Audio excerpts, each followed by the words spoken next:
Keratoconus brings to mind stressful decisions, invasive surgeries, and poor visual outcomes. It doesn't have to be that way. So let's think outside the cone. Let's approach keratoconus like a refractive disorder with its own unique circumstances. Using modern-day technologies and techniques, and even combinations, let's approach keratoconus with its own unique situations and circumstances and aim for unaided emmetropia. In this case, we see a patient. I'm demarcating the cone area, and we have decided to proceed with a refractive laser technique, not LASIK, but a surface laser ablation called ASA. And using the excimer laser in a refractive mode in select criteria patients, we can actually aim to correct their refractive error, aiming for unaided emmetropia, as you can see in this topography here.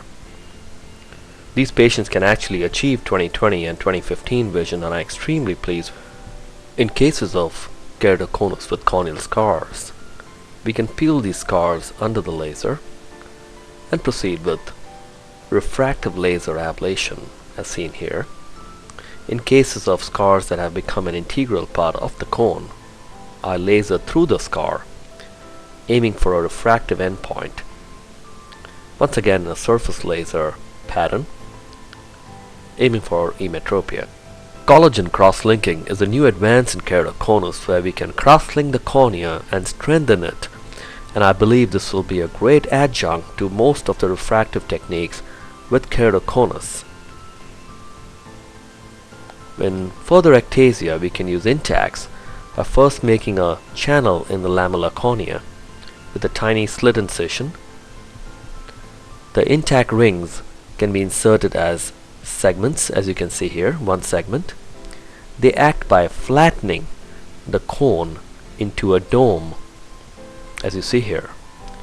The second ring is now being inserted.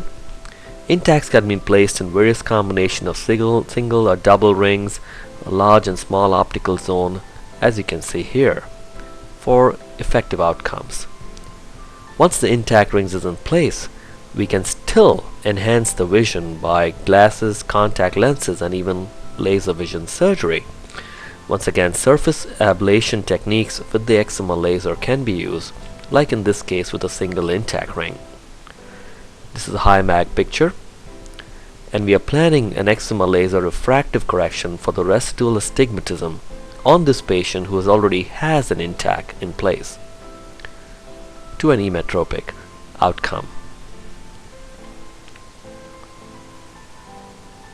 As you see here, in cases of post-LASIK ectasia, as seen in this clinical picture with the ectatic cornea, we can use sutureless lamellar corneal keratoplasty, single sutured keratoplasty, and even deep hand lamellar keratoplasty to build the cornea in various forms to provide thickness as well as improve the keratometry, as seen here in this topography. This can then be followed once again by surface laser refractive surgery to correct the residual emmetropia and astigmatism towards an unaided emmetropic outcome. Phakic implants like the Vision ICL, monofocal intraocular lens, toric intraocular lens, and even piggyback intraocular lenses can be used to manipulate the optics of the keratoconus intraocularly, followed by surface excimer laser to correct the emmetropia for a great refractive outcome.